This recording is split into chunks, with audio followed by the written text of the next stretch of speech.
വൈകിട്ട് അങ്ങനെ ഇരുന്നപ്പം മുടിഞ്ഞ വിശപ്പ്. പിന്നെ ഞാൻ ഒന്നും നോക്കിയില്ല. ഞാൻ നേരെ എന്ത് ചെയ്തെന്നറിയാമോ? ഞാൻ പതുക്കെ അടുക്കളയിലോട്ട് ചെന്നപ്പോൾ 2 പഴം എന്നെ ഇങ്ങനെ മാടി മാടി വിളിക്കുകയായിരുന്നു. അപ്പം ഞാൻ വിചാരിച്ച് എന്തായാലും വാഴയ്ക്കപ്പം ഉണ്ടാക്കാം, കുറേ ദിവസമായി. പിന്നെ ചടപടയെന്ന് കുറച്ച് മൈദാമാവ് എടുത്തങ്ങ് തട്ടി, കുറച്ച് മഞ്ഞൾപ്പൊടി ഇട്ടു, ഒരു ലേശം ഉപ്പിട്ടു, പിന്നെ ഇച്ചിപ്പോന്ന് പഞ്ചസാര ഇട്ടു, നന്നായിട്ട് ഇളക്കി യോജിപ്പിച്ചു. പഴം പെട്ടെന്ന് തന്നെ കട്ട് ചെയ്തെടുത്തു. ചട്ടി ചൂടായപ്പോൾ എണ്ണ ഒഴിച്ചു. എണ്ണ ചൂടായി കഴിഞ്ഞപ്പോൾ ഞാൻ ദാ വാഴയ്ക്കപ്പം ഇങ്ങനെ ഓരോന്നായിട്ട് ഇട്ടുകൊണ്ടിരിക്കുകയാണ്. ചടപടയെന്ന് റെഡിയാക്കുകയാണ്. അതിനിടയിൽ നമ്മുടെ ചായ എന്താ റെഡിയാവുന്നുണ്ട്. അങ്ങനെ നമ്മുടെ പഴംപൊരി ഇതാ റെഡിയായി. ഞാൻ ദാ കോരി എടുക്കുകയാണ്.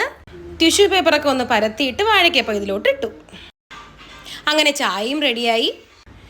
അങ്ങനെ ഞാൻ മിണുമിണാന്ന് കഴിക്കാനും തുടങ്ങി. ഇത്രയേ ഉള്ളൂ. ബായ്.